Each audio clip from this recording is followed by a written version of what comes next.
بسم اللہ الرحمن الرحیم ولا يحض على طعام المسكين فويل للمصلين الذين هم عن صلاتهم ساهون۔ قرآن کا ایک فیصلہ، انما يتقبل اللہ من المتقین، توجہ فرمائیے کہ اللہ صرف متقین سے قبول کرتا ہے۔ یتیم کا کھا کے تجھ سے قبول ہوگا زیارت؟ رشوت کھا کے حرام سے کیے ہوئے مال سے تیری زیارت قبول ہوگی؟ یا قرآن غلط ہے یا تو غلط ہے کہ تو غلط ہے؟ حرام خور غلط ہے، رشوت خور غلط ہے، قرآن حق ہے۔ اور جس بھی کسی نے کسی تقریر میں کسی کتاب میں تجھے یہ ڈھکوسلا دے دیا ہے کہ تو حرام بھی کھا پھر بھی تو بخشا ہوا ہے اور تیری عبادات قبول ہو رہی ہے، بہت خطرناک بات ہے، یاد رکھیے گا۔ انما یتقبل اللہ من المتقین، اللہ صرف متقین سے قبول کرتا ہے۔ رشوت خور کی کیا قبول ہوگا؟ یتیم کا مال کھانے والے کا کیا قبول ہوگا جب تقوی ہی نہیں ہے؟ جو آیا حرام سے ہے مال، اس سے تو کون سا نیک کام کرے گا جو تیرا قبول ہوگا؟ دوائی کڑوی ہے، ذائقہ کڑوا ہے اس کا، لیکن دوا یہی ہے۔ یا اسی نشے میں پڑے رہے ادھر ادھر سے ڈھکوسلے سن کر، اور یا پھر وہ سنے کہ یا پڑھے خود جا کر کے قرآن کے اندر کیا لکھا ہوا۔ اللہ کہہ رہے نہیں مانتا تو قیامت کو، تو نے یتیم کو بے سہارا سمجھ لیا اور تو چڑھ دوڑا، یا یتیم تیرے معاشرے میں تھے اور تجھے ان کی پرواہ کوئی نہیں، کوئی تیرے پاس آیا بھی تو نے اس کو دھکے دیے۔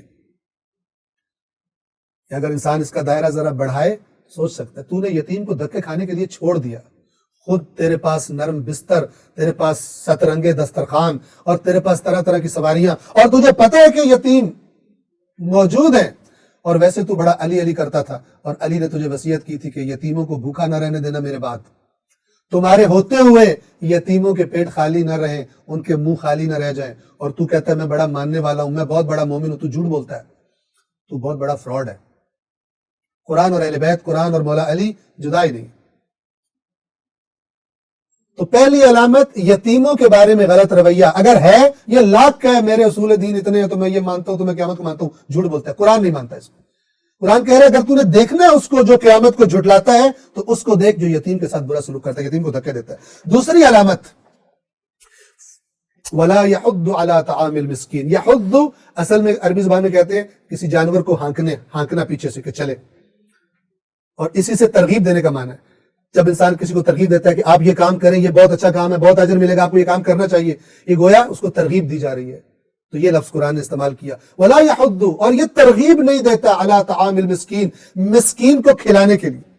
اب یاد رکھیے مسکین کسے کہتے ہیں؟ جس کی آمدن اس کی ضروریات کو پورا نہیں کرتی، ضروریات زندگی کو۔ قرآن میں اس میں طعام مسکین کا تذکرہ ہے، کھانا کھلانا، لیکن انسان سمجھ سکتا ہے کہ یہ ایک بڑی ضرورت ہے کہ جس کے بغیر یعنی بھوکا انسان زندہ نہیں رہ سکتا، اس کا ذکر کیا جا رہا ہے۔ اوورآل جو تعلیمات قرآن اور تعلیمات اسلام ہے قرآن و حدیث کی روشنی میں، وہ مساکین کا خیال رکھنا، ان کی ضروریات زندگی کو پورا کرنا، لباس نہیں ہے لباس پہنانا، تعلیم نہیں ہے تعلیم دینا۔ اچھی طرح توجہ فرمائیے، اچھی طرح توجہ فرمائیے۔ ایک دفعہ ہے کہ ایک شخص کے پاس ہے مال اور وہ اس مال سے مسکین کو، ضرورت مند کی مدد کرتا ہے۔ ایک دفعہ ہے کہ میں کہوں کہ مثلا میرے پاس تو مال ہے ہی نہیں، یا اللہ میں کیسے ہیلپ کروں، تو مجھے بھی اللہ تعالیٰ بغیر ذمہ داری کے نہیں چھوڑتا مسکین کے معاملے میں، اگر میری حالت ایسی ہو کہ میرے پاس کوئی مال نہیں ہے، کوئی بھی ہو، اس کو بھی خداوند عالم آزاد نہیں چھوڑتا۔ تیرے پاس مال نہیں ہے لہذا تیری مسکینوں کے بارے میں کوئی ذمہ داری نہیں ہے۔ اگر تیرے پاس مال نہیں ہے تو یہ آیت کیا کہہ رہی ہے؟ تیرے پاس مال نہیں ہے لیکن تیرے پاس زبان تو ہے، تیرے کچھ دوست تو ہیں، تیرے کچھ جاننے والے تو ہیں، ان کو ترغیب دلا سکتا ہے۔ تو نیکی کے کام کی طرف دوسروں کو خبر تو پہنچا سکتا ہے کہ فلان مسکین ہے، فلان یتیم ہے، فلان جگہ پر یہ مثلا الہی کام ہے، اس کے لیے تم شامل ہو جاؤ۔ بہت سارے لوگ کہ جن کے پاس دنیا کا مال نہیں تھا اس لیے بڑے بڑے اجر میں شریک ہو جائیں گے، چونکہ خود تو نہیں تھا لیکن دوسروں کو بتایا، متوجہ کیا کرتے تھے، ترغیب دیا کرتے تھے، البتہ اپنی عزت نفس کو ملوز رکھتے ہوئے، ایسے انداز میں نہیں کہ انسان کی اپنی عزت نفس مجروح ہو جائے اور لوگ بدگمانی کریں کہ یہ شاید خود کچھ اس نے کھانا ہوتا ہے اس لیے حرکت کہتا رہتا ہے، اچھے انداز میں، باعزت انداز میں، حکمت کے ساتھ، دانائی کے ساتھ۔ یہ دو علامتیں، پس ہم بات کو مختصر کریں، یہ دو علامتیں جس میں پائی جاتی ہیں یتیم اور مسکین کے بارے میں غلط رویہ۔ قرآن کہہ رہا ہے، اللہ جو طبیب ہے انسانوں کا سب سے بڑا، بتا رہا ہے کہ تو بیمار ہے اور بڑی مہلک بیماری میں مبتلا ہے، تو قیامت کو نہیں مانتا۔ اگر تجھے یہ پتا ہوتا کہ تو نے اپنے ان رویوں کا حساب دینا ہے اور جس کو حساب دینا ہے اس کو یہ رویے سخت ناپسند ہیں، تو بڑا الرٹ ہوتا، تو بڑا ہوشیار ہوتا، ان کاموں میں تو بڑا ایکٹیو ہوتا۔ اب یہ عام دو صفات بیان کی اور پھر اسی قیامت کو جھٹلانے سے اب یہ بڑا عجیب ہے مسئلہ، مربوط کیا جا رہا ہے ان نمازیوں کو جو نماز کے بارے میں سستی اور غفلت کا شکار ہوتے ہیں۔ بے نمازیوں کی بات نہیں ہو رہی، بے نمازیوں کی بات نہیں ہو رہی، توجہ فرمائیں۔ آیت نمبر 4، فَوَيْلٌ لِّلْمُصَلِّينَ، ویل کا معنی ہم نے سورہ حمزہ میں بیان کیا تھا۔ ایک تو اس میں یہ معنی ہوتا ہے جس کو کہا جا رہا ہوتا ہے ویل لک، تجھ پر ویل ہو، اسے کہا جا رہا ہوتا ہے کہ جو تو کام کر رہا ہے اس میں بربادی ہے، اور دوسرا سے کہا جا رہا ہوتا ہے کہ بڑی حسرت ہے کاش تو یہ کام نہ کرتا۔ فویل للمصلین، تو ہلاکت ہے نمازیوں کے لیے۔ یہاں پہ میں اشارہ کر دوں، بعض لوگ اللہ کی آیات کا مذاق اڑاتے ہیں۔ اب یہ جو نمازیوں کو ہلاکت کہا جا رہا ہے، آگے بتایا جا رہا ہے کون سے نمازی جن کے لیے ہلاکت ہے، لیکن کچھ لوگ اللہ کی آیات کو توڑ پھوڑ کر ان کا مذاق اڑاتے ہیں اور مثلاً کہتے ہیں کہ اللہ نے قرآن میں کہا ہوا نمازیوں کے لیے ہلاکت ہے، اور اللہ نے چرسیوں کے لیے تو نہیں کہا ہوا ہلاکت ہے۔ مثلاً ایک چرس پینے والا یا ایک بھنگ پینے والا کیا کہتا ہے؟ قرآن میں ہے نا فویل للمصلین، نمازیوں کے لیے ہلاکت ہے، قرآن میں کہیں دکھا دو لکھا ہو چرسیوں کے لیے ہلاکت ہے، بھنگیوں کے لیے ہلاکت ہے۔ اس قسم کے اللہ کی آیات کو توڑ پھوڑ کر مذاق اڑانے والے،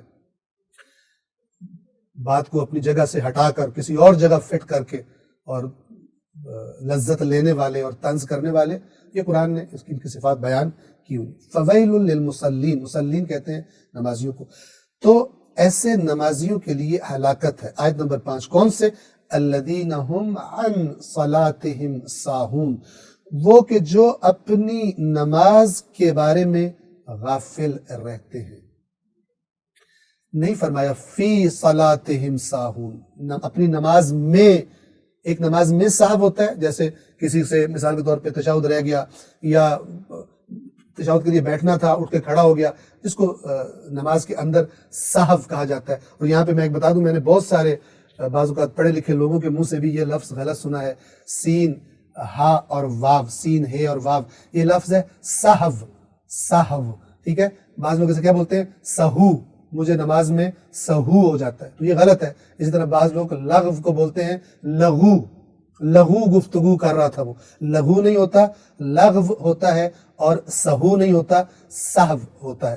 تو بہت سارے لوگ بعض اوقات اچھے بھلے دنیاوی طور پہ پڑھے لکھے ہوتے ہیں لیکن اس معاملے میں یعنی یہ اس غلطی کا شکار ہو جاتے ہیں، تو انشاءاللہ درستگی فرما لیں گے۔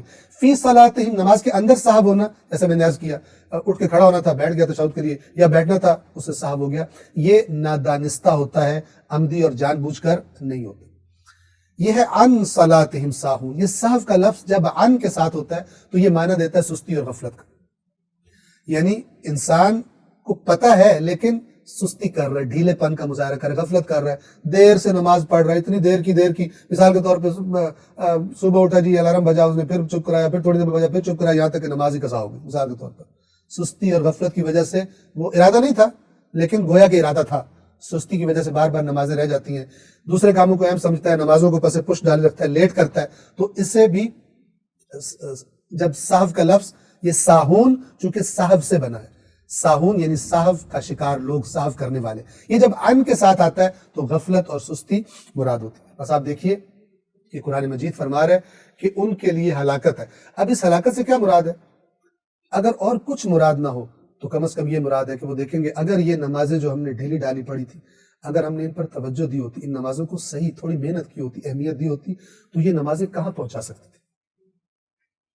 جیسے ہم نے سورہ قاریہ میں عرض کیا کہ نماز ایک عمل صالح ہے، اس کا وزن ہلکا بھی ہو سکتا ہے، اس کا وزن بھارا بھی ہو سکتا ہے۔ شرط یہ ہے کہ کس طرح نماز پڑھی ہے آپ نے، کس توجہ کے ساتھ، سارے وقت پڑھی ہے یا لیٹ پڑھی ہے، معانی کی طرف توجہ رکھی ہے یا اللہ سے کیا کہہ رہے ہیں آپ، پتہ آپ نے رکھا ہے یا پتہ نہیں رکھا۔ تو بہت ساری چیزیں اس میں شامل ہیں۔ ہر طرح کی غفلت کو آپ لے آئیں وہ اس ساہون میں شامل ہے۔ انسان قیامت کے دن پچھتائے گا کہ کاش میں نے یہ ٹوٹی پھوٹی نمازیں نہ پڑھی ہوتی۔ اسی لیے اصول کافی کے اندر بھی موجود ہے، دیگر کتب میں بھی، کتب روایات میں امام جعفر صادق علیہ السلام سے منقول ہے، وقت شہادت فرمایا جو لوگ موجود ہیں جمع کرو۔ جب جمع ہو گئے تو مفہوم بیان کر رہا ہوں میں، تو اس کے بعد فرمایا کہ ہمارے شیعوں کو یہ پیغام دے دینا کہ ہماری شفاعت نماز کو ہلکا سمجھنے والوں کو نصیب نہیں ہوگی۔ یہ بھی تو باتیں بتانی چاہیے، نعرے لگوانے والوں کو، مزے کی باتیں کرنے والوں کو یہ بھی بتانا چاہیے، ورنہ خیانت ہے، ورنہ فراڈ ہے، اور دنیا کے ہر فراڈ سے بڑا فراڈ ہے یہ۔ چونکہ ہم عرض کیا کرتے ہیں کہ دنیا میں اگر فراڈ ہو گیا، آپ کی ساری جمع پونجی لٹ گئی، کتنا عرصہ آپ کو دنیا میں رہنا ہے، گزر جائے گا۔ لیکن جس نے آپ کی آخرت لوٹ لی غلط بات بتا کے، آدھا سچ بتا کر، قیامت کے دن آپ کو کتنا غصہ آئے گا اس پر۔ کوئی آپ کے ساتھ چند لاکھ روپے کا فراڈ کر لے، آپ کو دل کرتا ہے کہ اس کو ایسی جیل ہو کہ جیل سے نکلے ہی کبھی نہیں۔ آپ کا بس چلے تو آپ اس کا منہ نوچ لیں، ایسا دل کرتا ہے یا نہیں کرتا؟ قرآن نے بتایا وہ قیامت کے دن جو غلط دین بتانے والے تھے اور رہنما بنے ہوئے تھے، وہ اپنے پیروکاروں سے بیزاری کریں گے، اور یہ پیروکار بھی بیزاری کریں گے اور ایک دوسرے پہ لعنتیں کریں گے، ایک دوسرے پہ لعنتیں کریں گے، اور پیروکار کہیں گے یا اللہ ان کو دگنا عذاب دے، ان لعنوں کی وجہ سے آج ہم اس سٹیج پر پہنچے، اس جہنم میں پہنچے۔ تو قرآن مجید نے فیوچر کی تصویر بھی دکھا دی ہوئی ہے۔ الذین هم عن صلاتهم ساہون، جو وہ نمازی کے جو اپنی نمازوں کے بارے میں غفلت کا شکار ہے، یعنی ڈھیلا ہے، روٹین میں ڈھیلا ہے، نماز کے بارے میں غافل ہے، پتہ نہیں چلتا کیا کر رہا ہے، کب کر صدق اللہ العلی العظیم۔